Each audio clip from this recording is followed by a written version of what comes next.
ਅਗਲੀ ਖਬਰ ਵੱਲ ਚਲੀਏ ਤੇ ਮਿਲਪੀਟਸ ਦੇ ਵਿੱਚ ਪੁਲਿਸ ਨੇ ਇੱਕ ਜੋ ਬੇ ਏਰੀਏ ਦਾ ਟਾਊਨ ਆ ਸੈਨ ਹੋਜ਼ੇ ਦੇ ਲਾਗੇ, ਪੁਲਿਸ ਨੇ ਇੱਕ ਬੰਦੇ ਨੂੰ ਅਰੈਸਟ ਕੀਤਾ ਆ ਜੋ ਕਿ ਵੱਖ-ਵੱਖ ਧਾਰਮਿਕ ਸਥਾਨਾਂ ਤੇ ਜਾ ਕੇ ਉਹਨਾਂ ਨੂੰ ਲੁੱਟਦਾ ਸੀ। ਜਿਨ੍ਹਾਂ ਦੇ ਵਿੱਚ ਕਈ ਜਗ੍ਹਾ ਮੰਦਿਰਾਂ ਦੇ ਉੱਤੇ ਜਾ ਕੇ ਵੀ ਉਹਨੇ ਲੁੱਟਿਆ ਹੈਗਾ ਆ। ਜੋ ਇੱਕ ਮਿਲਪੀਟਸ ਪੁਲਿਸ ਡਿਪਾਰਟਮੈਂਟ ਨੇ ਆਪਣੀ ਪੋਸਟ ਪਾਈ ਆ, ਉਹਨਾਂ ਦੇ ਵਿੱਚ ਉਹਨਾਂ ਨੇ ਕਿਹਾ ਆ ਵੀ ਜੋ ਰਿਲੀਜੀਅਸ ਇੰਸਟੀਟਿਊਸ਼ਨ ਸੀਗੀਆਂ ਮਿਲਪੀਟਸ ਸ਼ਹਿਰ ਦੇ ਵਿੱਚ, ਉੱਥੇ ਉਹ ਟਾਰਗੇਟ ਕਰਦਾ ਸੀ। ਉੱਥੋਂ ਜਿਹੜਾ ਕੈਸ਼ ਹੁੰਦਾ ਆ ਉਹਨੂੰ ਚੋਰੀ ਕਰਨ ਦੀ ਜਾਂ ਹੋਰ ਜਿਹੜਾ ਕੀਮਤੀ ਸਮਾਨ ਹੁੰਦਾ ਹੈਗਾ ਆ ਉਸ ਨੂੰ ਚੋਰੀ ਕਰਦਾ ਸੀ। 33 ਸਾਲਾਂ ਦਾ ਓਕਲੇ ਦਾ ਰਹਿਣ ਵਾਲਾ ਇਹ ਜਿਹੜਾ ਬੰਦਾ ਆ, ਇਸ ਨੂੰ ਅਰੈਸਟ ਕੀਤਾ ਗਿਆ ਹੈਗਾ ਆ। ਕਹਿੰਦੇ ਵੀ ਇਹ ਇਕੱਲਾ ਮਿਲਪੀਟਸ ਨਹੀਂ, ਇਸ ਤੋਂ ਬਿਨਾਂ ਹੋਰ ਵੀ ਜਿਹੜੇ ਬੇ ਏਰੀਏ ਦੀਆਂ ਕਈ ਧਾਰਮਿਕ ਸੰਸਥਾਵਾਂ ਆ, ਜਿਨ੍ਹਾਂ ਦੇ ਵਿੱਚ ਖਾਸ ਕਰਕੇ ਮੰਦਿਰ ਆ, ਜਿੱਥੇ ਡੋਨੇਸ਼ਨ ਬਾਕਸ ਜਾਂ ਗੋਲਕ ਰੱਖ ਲਓ, ਟੈਂਪਲ ਦੇ ornaments ਹੋਰ ਸਮਾਨ ਰੱਖਿਆ ਹੁੰਦਾ, ਉਹਨਾਂ ਨੂੰ ਇਹ ਚੋਰੀ ਕਰਦਾ ਸੀ। ਜਨਵਰੀ 24 ਨੂੰ ਫਰੀਮੌਂਟ ਦੇ ਇੱਕ ਮੰਦਿਰ ਦੇ ਵਿੱਚੋਂ ਇਹਨੇ ਕਾਫੀ ਜਿਹੜਾ ਸਮਾਨ ਆ ਉਹ ਚੋਰੀ ਕਰ ਲਿਆ, ਜਿਹੜਾ ਕਿ ਇੱਕ ਹਿੰਦੂ ਮੰਦਿਰ ਹੈਗਾ ਆ। ਮਿਲਪੀਟਸ ਪੁਲਿਸ ਨੇ ਕਿਹਾ ਵੀ ਉਹਨਾਂ ਨੇ ਫੈਲਨੀ ਅਰੈਸਟ ਵਾਰੰਟ ਜਿਹੜੇ ਆ ਉਹ ਇਹਦੇ ਅਗੇਂਸਟ ਲਏ ਸੀ 2 ਇਨਸੀਡੈਂਟਸ ਨੂੰ ਲੈ ਕੇ, ਤੇ ਹੁਣ ਉਹਨੂੰ ਪੈਨਲ ਕੋਡ 459 ਦੇ ਤਹਿਤ ਇੱਕ ਤਰ੍ਹਾਂ ਦੇ ਨਾਲ ਚਾਰਜ ਕੀਤਾ ਗਿਆ ਹੈਗਾ ਆ। ਸੋ ਰੈਜ਼ੀਡੈਂਟਸ ਤੋਂ ਵੀ ਉਹਨਾਂ ਨੇ ਮੰਗੀ ਆ ਹੈਲਪ ਵੀ ਜੇ ਕਿਸੇ ਦੇ ਕੋਲ ਕੈਮਰਾਜ਼ ਹੋਣ ਉਹਨਾਂ ਦੇ ਘਰ ਦੇ ਲਾਗੇ-ਛਾਗੇ, ਜੇ ਕਿਸੇ ਧਾਰਮਿਕ ਸਥਾਨ ਨੂੰ ਜਿਹੜਾ ਨੁਕਸਾਨ ਪਹੁੰਚਾਇਆ ਗਿਆ ਹੋਵੇ, ਜ਼ਰੂਰ ਉਹਨਾਂ ਤਾਈਂ ਜਿਹੜੀ ਇਹ ਗੱਲ ਪਹੁੰਚਣੀ ਚਾਹੀਦੀ ਆ। ਇਹ ਗੱਲ ਵਧੀਆ ਆ ਵੀ ਬੰਦਾ ਜਿਹੜਾ ਫੜ ਲਿਆ ਗਿਆ। ਨਹੀਂ ਤਾਂ ਬਹੁਤ ਵਾਰ ਕੀ ਹੁੰਦਾ ਆ ਵੀ ਭਾਰਤ ਦਾ ਮੀਡੀਆ ਝੱਟ ਜਿਹੜਾ ਆ ਉਹ ਸਿੱਖਾਂ ਦੇ ਉੱਤੇ ਬਲੇਮ ਕਰ ਦਿੰਦਾ ਵੀ ਦੇਖੋ ਜੀ ਮੰਦਿਰ ਦੇ ਵਿੱਚ ਸਿੱਖਾਂ ਨੇ ਆਹ ਕੁਛ ਕੀਤਾ ਹੈਗਾ। ਸੋ ਹੁਣ ਇਹ ਜੋ ਬੰਦਾ ਫੜਿਆ ਗਿਆ ਹੈਗਾ 33 ਸਾਲਾਂ ਦਾ ਓਕਲੇ ਦਾ ਰਹਿਣ ਵਾਲਾ ਹੈ।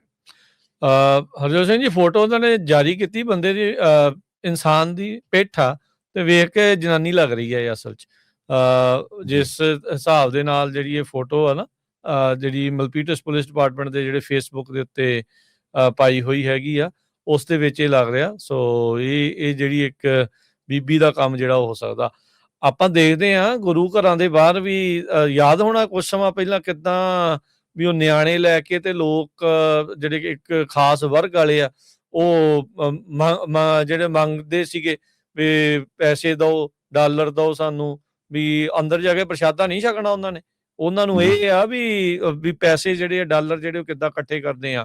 ਸੋ ਇਹ ਗੁਰੂ ਘਰਾਂ ਨੂੰ ਬੜਾ ਸਤਰਕ ਰਹਿਣ ਦੀ ਜਿਹੜੀ ਇੱਥੇ ਜ਼ਰੂਰਤ ਹੈਗੀ ਆ ਵੀ ਤੁਹਾਡੇ ਗੁਰੂ ਘਰਾਂ ਦੇ ਵਿੱਚ, ਕਿਉਂਕਿ ਸਾਰਿਆਂ ਦੇ ਸਾਂਝੇ ਹੁੰਦੇ ਨੇ ਗੁਰੂ ਘਰ, ਗੁਰਦੁਆਰਾ ਸਾਹਿਬ ਜਿਹੜੇ ਨੇ ਉਹ ਸਾਰਿਆਂ ਦੇ ਸਾਂਝੇ ਨੇ।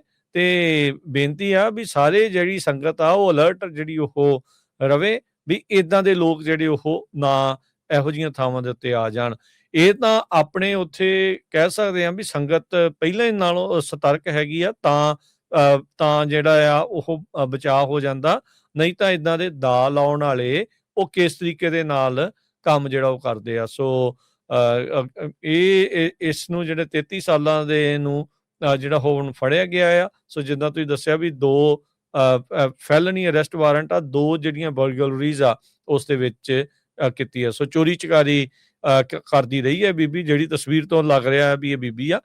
ਵੀ ਇਹਦੇ ਵਿੱਚ ਇਹ ਆ ਵੀ ਦੇਖਦੀ ਜਾਂਦੀ ਸੀ, ਰੈਕੀ ਕਰਦੀ ਹੋਊਗੀ ਆ ਕੇ, ਕਦੋਂ ਉੱਥੇ ਹੁੰਦੇ ਆ ਕਦੋਂ ਉੱਥੇ ਨਹੀਂ ਹੁੰਦੇ, ਵੀ ਚੁੱਪ ਚਪੀਤੇ ਜਿਹੜਾ ਉਹ ਜਾ ਕੇ ਜਦੋਂ ਬੰਦ ਆ ਤੇ ਫਿਰ ਜਾਂ ਜਦੋਂ ਉੱਥੇ ਕੋਈ ਨਹੀਂ ਆ ਵੀ ਉਦੋਂ ਜਾ ਕੇ ਜਿਹੜਾ ਕੀਮਤੀ ਸਮਾਨ ਜਾਂ ਡਾਲਰ ਆ ਉੱਥੇ ਚੋਰੀ ਕਰਕੇ ਜਿਹੜੀ ਉਹ ਲੈ ਆਉਂਦੀ ਸੀਗੀ। ਸੋ ਹੁਣ ਉਸ ਨੂੰ ਗ੍ਰਿਫਤਾਰ ਕਰ ਲਿਆ ਗਿਆ ਆ।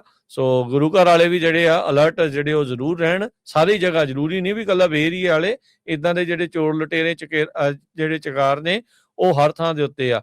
ਜਿੱਦਾਂ ਦੇ ਹਾਲਾਤ ਹਰਜੋਤ ਸਿੰਘ ਜੀ ਇਕਨੋਮਿਕਲੀ ਬਣਦੇ ਜਾ ਰਹੇ ਆ ਨਾ, ਰੀਜ਼ਨ ਉਹਦੇ ਵਿੱਚ ਇਹ ਆ ਵੀ ਲੋਕਾਂ ਨੇ ਇਦਾਂ ਦੇ ਪੁੱਠੇ ਕੰਮਾਂ ਵੱਲ ਨੂੰ ਜਿਹੜਾ ਉਹ ਭੱਜਣਾ ਆ। ਸੋ ਮੇਕ ਸ਼ੋਰ ਕਰੋ ਵੀ ਤੁਸੀਂ ਸਾਰੇ ਜਣੇ ਅਲਰਟ ਜਿਹੜੇ ਇਸ ਚੀਜ਼ 'ਚ ਚੱਲ ਰਹੇ ਹੈਗੇ ਆ। ਜੀ ਬਿਲਕੁਲ।